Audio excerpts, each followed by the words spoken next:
Bismillahirrahmanirrahim. Elhamdülillahi Rabbil alemin. Vessalatu vesselamu ala hayri halqi Muhammedin ve ala alihi ve sahbihi ecma'in.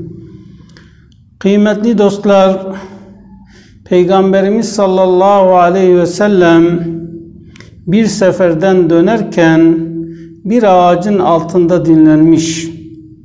Kılıcını da ağacın dalına asmış. Bir müşrik Peygamber Efendimiz'i o anda demek ki gözetlemiş. Müslümanlar Peygamber Efendimiz'den gafil kalınca bu müşrik Peygamber Efendimiz'in kılıcını alarak Peygamber Efendimiz'in boğazına dayamış. Ve demiş ki, ya Muhammed, seni elimden kim kurtaracak? Peygamberimiz sallallahu aleyhi ve sellem gözlerini açar ve eliyle yukarı işaret ederek Allah der. O anda o kılıç müşriğin elinden düşer. Peygamber Efendimiz kılıcı eline geçirir. Bu sefer kılıcı onun boğazına dayar. Ve ona der ki, şimdi seni kim elimden kurtaracak? Adam der ki, ya Muhammed bana merhamet et. Peygamberimiz aleyhisselam ona dedi ki, Müslüman ol, sana merhamet edeyim. Dedi ki, ya Muhammed, Müslüman olmayacağım ama eğer beni bırakırsan, vallahi bir daha size karşı bir teşebbüste bulunmayacağım. Sizinle savaşmak isteyenlerle de bir olmayacağım. Onlara taraf olmayacağım. Peygamberimiz aleyhisselam bunun üzerine onu serbest bırakır. O müşrik kabilesine döner ve der ki, vallahi öyle bir adamın yanından geliyorum ki o adam insanların en hayırlısı.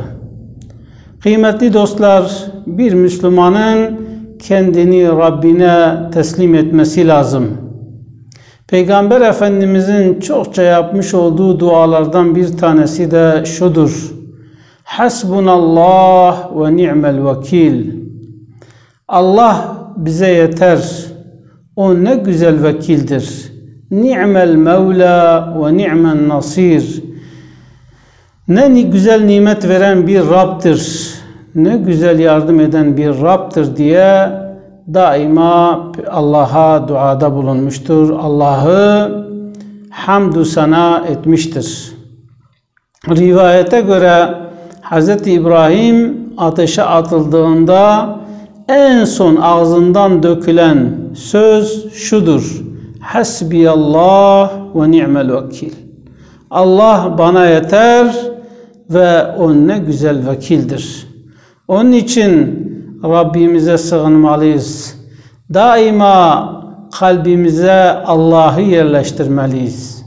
Peygamberimiz aleyhisselam bir hadis-i şerifinde ancak kalbi kuşların kalbine benzeyen insanlar, yani bir insanın kalbi bir kuşun kalbi gibi ise o kişi cennete girer buyuruyor.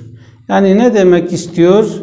Eğer kuşlar gibi kalplerimiz safsa ve Allah Allah diyorsa ve sadece her şey Allah'tan bekliyorsak, o zaman demek ki bu bizim cennete girmemize vesile olan bir ahlaktır. Her zaman ve her anda Allah'ı bilip, Allah'ı gözetip daima Allah'ı anmalıyız. Bize fayda verecek şey de odur. Sizleri Allah'ın selamıyla selamlıyorum. Esselamu aleyküm ve rahmetullahi ve berekatuhu.